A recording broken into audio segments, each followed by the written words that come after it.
Welcome to my channel Studies. Friends, we are going to study today part 9th of concept of chemistry. concept of chemistry के आज हम लोग 9th part को पढ़ने जा रहे हैं, जिसमें हम लोग पढ़ेंगे स्ट्रक्चर ऑफ एटम या एटॉमिक स्ट्रक्चर। इसमें हम लोग ये जानने की कोशिश करेंगे कि जो एटम का स्ट्रक्चर होता है, यानी जो एटम है उसकी बनावट होता है वो फिजिकली कैसा होता है, किस तरीके से होता है। तो यहाँ पर जो मॉडल की हम बात करेंगे, हम अर्ली मॉडल से लेके मॉडर्न मॉडल तक की बात करेंगे और ये जर्नी कहाँ से शुरू होती है, किस तरीके से और कहाँ तक पहुँचती है, क्या क्या प्रॉब्लम्स थे। क्योंकि आप जानते हो कि necessity is the mother of invention. जिस तरीके से क्वेश्चंस अराइज होते हैं उसको सॉल्व करने के लिए रिसर्च शुरू होता है और न्यू कंसेप्ट निकल के आता है। तो आइए शुरू करते हैं कंसेप्ट ऑफ केमिस्ट्री का 9th पार्ट, जिसमें हम लोग पढ़ेंगे स्ट्रक्चर ऑफ एटम। तो स्ट्रक्चर ऑफ एटम में डिफरेंट जो फिजिसिस्ट थे उन्होंने डिफरेंट अपना व्यूज़ दिया है। अर्ली मॉडल की अगर हम बात करें तो अर्ली मॉडल जो आपका है ये आपका रॉबर्ट बॉयल ने दिया था स्ट्रक्चर ऑफ एटम में। पहली चीज़ हम कह सकते हैं इसको, स्ट्रक्चर ऑफ एटम में जो अर्ली मॉडल था वो रॉबर्ट बॉयल का था। रॉबर्ट बॉयल वो इसलिए इनकी जो लाइफ थी वो 1627 से लेकर 1691 तक का था और इस लाइफ में उन्होंने एक ऑब्जर्वेशन किया था एयर के कंप्रेशन एंड एक्सपेंशंस का। हालांकि इससे पहले भी लोगों की ये मान्यता थी कि जो भी ऑब्जेक्ट्स हैं, जो भी सब्सटेंस हैं वो टीनी पार्टिकल्स से मिलके बने होते हैं, लेकिन उन्होंने एयर को क्लोजली ऑब्जर्व किया तो पता चला उनको कि जो एयर हैं कैन बी कंप्रेस्ड, उन्हें दबाया जा सकता है। तो दबाने पर जो उसके टीनी पार्टिकल्स हैं वो क्लोजर हो जाते हैं, वो पास हो जाते हैं और जब उनको स्पेस मिलता है तो वो दूर दूर हो जाते हैं। इसका मतलब इसी तरीके से जितने भी सब्सटेंस होते हैं वो टीनी पार्टिकल्स के मिलके बने होते हैं। लेकिन तब तक की ये मान्यता थी कि जो टीनी पार्टिकल्स है उन्हें एटम कहा जाए और एटम्स जो है वो पूरी प्रॉपर्टी उस ऑब्जेक्ट का होल्ड करता है। जैसा कि हम लोग आज जानते हैं कि एटम किसी सब्सटेंस का कोई प्रॉपर्टी होल्ड नहीं करता, बल्कि एक मॉलिक्यूल होल्ड करता है। Molecule is the smallest particle of a substance और object which holds all the property of that matter. उस मैटर का वो पूरी प्रॉपर्टी होल्ड करता है। हालांकि उससे छोटे भी पार्टिकल्स हैं जो एटम है, लेकिन ये प्रॉपर्टी को होल्ड नहीं करता जब तक कि वो मॉलिक्यूल ना बना ले। यानी कहने का मतलब यहाँ पे ये है कि जो भी सब्सटेंस होते हैं, अगर आप ये जानना चाहते हो कि उसकी जो प्रॉपर्टी होती है, कलर होती है या फिर केमिकली जो चीज़ें होती हैं, उनको अगर आप जानना चाहोगे तो जब तक कि वो मॉलिक्यूल ना बन जाए, यू कांट आइडेंटिफाई और डिटेक्ट इट, आप उसे पता नहीं कर सकते हैं जब तक कि वो मॉलिक्यूल ना बन जाए। तो इस केस में यहाँ पर इनका ये मानना था कि टीनी पार्टिकल से मिलके बने होते हैं और जो ये एटम होते हैं, एटम पूरी प्रॉपर्टी को होल्ड करते हैं। ये शुरुआत थी और एक आइडिया था दूसरे के लिए। अब इसमें आगे बढ़ते हैं। तो आगे बढ़ने के बाद ये अर्ली मॉडल है। अर्ली मॉडल पहला था जो एयर पे ऑब्जर्वेशन किया गया था। इसके बाद जब आगे हम बढ़ते हैं तो दूसरा देखते हैं थॉमसन मॉडल, और ये शुरुआत दिखाया जाता है स्ट्रक्चर ऑफ एटम के लिए, थॉमसन मॉडल। तो उन्होंने ये जब देखा कि ये जो पार्टिकल्स हैं, छोटे छोटे टीनी पार्टिकल्स छोटे छोटे कणों से मिलके बने हुए हैं, तो ये आपका इन्होंने रिसर्च शुरू किया और फिर इन्होंने कुछ अपना प्रपोजल दिया, अपना कॉन्सेप्ट एंड व्यूज दिया।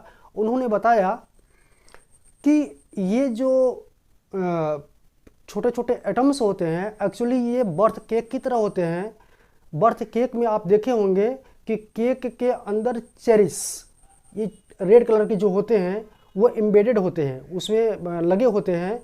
तो उन्होंने कहा कि ठीक इसी तरीके से एटम्स होते हैं जिसमें इलेक्ट्रॉन एंड प्रोटॉन्स होते हैं और जो चेरिस एम्बेडेड होता है, यानी जो रेड कलर का होता है केक में, उसको उन्होंने इलेक्ट्रॉन बताया और बाकी जितना केक है रिमाइंडर उसको उन्होंने बताया कि ये प्रोटॉन है और यही वजह है क्योंकि ये प्रॉब्लम सॉल्व करने में वो सफल रहे कि हीट करने पर या एनर्जी देने पर इलेक्ट्रॉन्स क्यों एमिट होते हैं, क्यों निकलते हैं, और प्रोटॉन एमिट्स क्यों नहीं होते। तो उन्होंने बताया यही वजह कि जो एम्बेडेड हैं वो इलेक्ट्रॉन वैसे ही होते हैं और हीट देने पर वो इजेक्ट हो जाते हैं, जबकि प्रोटॉन्स होते हैं वो होते ही हैं, उन्हें कहाँ निकलना है। या फिर हम एक तरबूज मॉडल ले सकते हैं जिसमें जो उसका शीर्ष होता है वो इलेक्ट्रॉन्स होते हैं और बाकी जितने भी जो चीज़ें होती हैं वो प्रोटॉन एज पॉजिटिव चार्ज के रूप में उन्होंने रिप्रेजेंट किया। और ये जो मॉडल रिप्रेजेंट किया ये 1908 में किया था और इस तरीके से उन्होंने एटम्स को एक नया कंसेप्ट दिया। लेकिन यहाँ पे कुछ प्रॉब्लम थी, तो उसके बाद आते हैं लेनार्ड 1903 में। तीसरा मॉडल अगर हम देखें तो ये लेनार्ड है जो उन्होंने कुछ सजेशन किया था, और सजेशन किस आधार पे था आइए हम बताते हैं आपको। ये था 1903 में उन्होंने ऑब्जर्व किया, एक सीट बना के, एक मटेरियल का सीट पतला थिन चद्दर बनाया और उस पर उन्होंने कैथोड किरणें की बमबारी की। तो उन्होंने देखा कि कुछ जो किरणें थी, रेज थे, cathode rays, they were success to pass out, वो पास होने में सफल थे यानी उस सीट को। तो उन्हें लगा कि नहीं, जो एटम्स है it is not wholly solid but there are some space between them, उनमें कुछ न कुछ स्पेस या जगह है जिससे कि जो कैथोड रेज हैं वो पास हो पा रहे हैं। तो उन्होंने अपना ये नज़रिया दिया, बट उसमें एक प्रॉब्लम थी कि चलिए अच्छा हम मान लेते हैं कि अगर यहाँ पर कुछ स्पेस है तो आप ये बताइए कि इलेक्ट्रॉन्स इजेक्ट क्यों होते हैं और प्रोटॉन्स इजेक्ट क्यों नहीं होते। इस पॉइंट पे वो कुछ नहीं कह पाए। तो ये लेनार्ड का था। तो इन्होंने केवल ऑब्जर्वेशन किया था कि नहीं, यहाँ पे कुछ स्पेस होने चाहिए, और वो स्पेस इसलिए क्योंकि जो कैथोड रेज हैं वो पास हो जाते हैं कुछ और कुछ डाइवर्ट हो जाते हैं। इसी बेस पर रदरफोर्ड ने एक्सपेरिमेंट शुरू किया जिसे रदरफोर्ड मॉडल कहा जाता है। तो रदरफोर्ड मॉडल की अगर हम बात करें तो उन्होंने वही किया जो लेनार्ड ने किया था, लेकिन इन्होंने थोड़ी सी उसमें एडवांस काम किया। और वो एडवांस काम क्या था कि उन्होंने जो सीट लिया था वो गोल्ड का लिया था। वो इसलिए क्योंकि गोल्ड जो मेटल होता है ये अधिक से अधिक फैलाया जा सकता है, एक्सपेंड किया जा सकता है, और इसको अधिक से अधिक खींचा और पतला किया जा सकता है। तो उन्होंने पतले से पतले सीट को बनाने के लिए गोल्ड फॉयल का यूज़ किया और उस पर कैथोड रेज न लेके अल्फ़ा रेज का यूज़ किया, और उन्होंने कई ऑब्जर्वेशन किए। मैं इसके प्रीवियस वीडियोज में इलेक्ट्रॉन, प्रोटॉन और न्यूट्रॉन्स जब पढ़ा रहे थे तो उस समय हमने एक्सपेरिमेंट बताया था कि एक्सपेरिमेंट हुआ था। एक्चुअली ये एक्सपेरिमेंट रदरफोर्ड के द्वारा ही हुआ था, जिसमें उन्होंने बताया था कि किस तरीके से जो अल्फ़ा रेज हैं वो कुछ पास आउट होते हैं, कुछ डाइवर्ट 90 डिग्री पे होते हैं, कुछ 180 पर रिवर्स हो जाते हैं। इस तरीके से उन्होंने रिसर्च करके एक कंक्लूजन निकाला और अपना ये प्रपोजल एंड व्यू दिया कि जो एटम्स होते हैं, एटम्स के बीच में एक न्यूक्लियस होता है जो बहुत सॉलिड होता है, जिसमें न्यूट्रॉन और प्रोटॉन होते हैं, न्यूट्रॉन एंड प्रोटॉन होते हैं। और उन्होंने ये बताया कि जो इलेक्ट्रॉन्स होते हैं वो स्पेस में होते हैं इस तरीके से। यही वजह है कि जो अल्फ़ा रेज है वो न्यूक्लियस से अगर क्रॉस होता है, इंसिडेंट होता है, टकराता है तो रिवर्स होता है 180 डिग्री पर। अगर वो स्पेस से होकर जाता है तो पास आउट होता है। अगर वो इधर उधर किसी तरीके से होता है तो फिर 90 या फिर 120 डिग्री पे वो रिवर्स होता है। इस तरीके से उन्होंने समझाने की कोशिश की। और तब एक क्वेश्चन वहाँ पे ये था जिसको वो समझाने में कोशिश हुए, और क्वेश्चन ये था, जैसा कि हम जानते हैं कि एक इलेक्ट्रॉन और एक प्रोटॉन किसी चीज़ हम जब इलेक्ट्रॉन, प्रोटॉन और न्यूट्रॉन की प्रॉपर्टी पढ़ रहे थे उसमें बताया था कि एक इलेक्ट्रॉन और एक प्रोटॉन एक अपोजिट फोर्स होते हैं, इलेक्ट्रिक फोर्स होते हैं, जिन्हें हम एक को नेगेटिव और दूसरे को पॉजिटिव से डिनोट करते हैं और एक दूसरे को वो अट्रैक्ट करते हैं। तो यहाँ ये क्वेश्चन था कि प्रोटॉन जब न्यूक्लियस में है और इलेक्ट्रॉन उसके पास में स्पेस में है, तो इलेक्ट्रॉन प्रोटॉन क्यों नहीं इंसिडेंट क्लॉइड क्यों नहीं कर रहे हैं, क्यों नहीं आके प्रोटॉन के पास वो चिपक जा रहा है।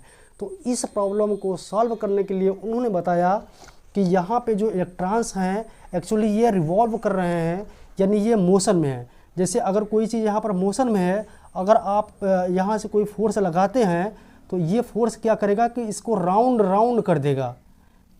इसका मतलब कि ये जो इलेक्ट्रॉन्स होते हैं ये राउंड राउंड में घूम रहे हैं। आप देखिए कि कोई भी ऑब्जेक्ट अगर सीधा चल रहा होगा इस तरीके से और यहाँ पर कोई फोर्स लगाया जा रहा है, अगर ये फोर्स उतना है, बहुत अधिक है, तो इसको अट्रैक्ट कर लेगा। अदरवाइज क्या करेगा कि ये फोर्स इसको एक राउंड में बना देगा, इस तरीके से बनाता चला जाएगा और ये ऑर्बिटल मोशन हो जाएगा। जिस तरीके से सूर्य, चंद्रमा और पृथ्वी जो है राउंड करते रहते हैं, उस तरीके से इलेक्ट्रॉन भी राउंड करते हैं due to Coulomb's force law. जो कूलॉम का रूल था, force between two charge particles, and you know that protons and electrons are opposite of forces and they attract to each other. तो उन्होंने ये भी समझाने में कोशिश रहे कि जो इलेक्ट्रॉन्स होते हैं वो मोशंस में होते हैं और ये जो फोर्स होता है सेंट्रीफ्यूगो फोर्स का काम करता है, यानी ये राउंड राउंड इनको घुमाता रहता है। तो उन्होंने कहा कि जो इलेक्ट्रॉन्स होते हैं वो स्टेबल नहीं होते, बल्कि वो ऑर्बिट में राउंड करते रहते हैं। लेकिन इनके मॉडल में भी कुछ समस्या थी। एक फिजिसिस्ट थे मैक्सवेल, उन्होंने बताया था कि कोई चार्ज पार्टिकल अगर मूवमेंट में आ जाए तो वो इलेक्ट्रिक और मैग्नेटिक दोनों रेडिएशन करता है। तो यहाँ पर एक क्वेश्चन था, हम लोग जानेंगे स्पेक्ट्रम ऑफ हाइड्रोजन, क्योंकि वो प्रॉब्लम को सॉल्व करने के लिए फिर आगे बोर आते हैं और उस प्रॉब्लम को सॉल्व करते हैं। तो हम लोग अब इसको एक नेक्स्ट वीडियोज में पढ़ने की कोशिश करेंगे कि व्हाट इज स्पेक्ट्रम या spectra of hydrogen and what is Bohr model and what was the problem with Rutherford model. जैसा कि मैंने बताया कि मैक्सवेल बताते हैं कि वो रेडिएशन होता है अगर कोई चार्ज पार्टिकल मूवमेंट में आता है, और रेडिएशन इलेक्ट्रिक एंड मैग्नेटिक दोनों होते हैं। आप जानते हैं कि जब रेडिएशन होता है तो एनर्जी लॉस होती है, तो उस केस में इलेक्ट्रॉन का एनर्जी लॉस होना चाहिए था, और जब एनर्जी लॉस होगी तो मूवमेंट में नहीं आएगा बल्कि वो प्रोटॉन के पास आ जाएगा, क्लॉइड कर जाएगा, चिपक जाएगा।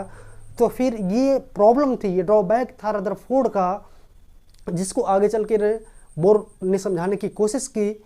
और हम फिर आगे मिलते हैं नेक्स्ट वीडियोज में with hydrogen spectra and Bohr model के साथ। इसके बाद मॉडल, या हम ये कह सकते हैं कि वेव मॉडल ऑफ एटम्स के साथ नेक्स्ट वीडियोज में। और तब तक आप इस चैनल पर बने रहिए। Thank you.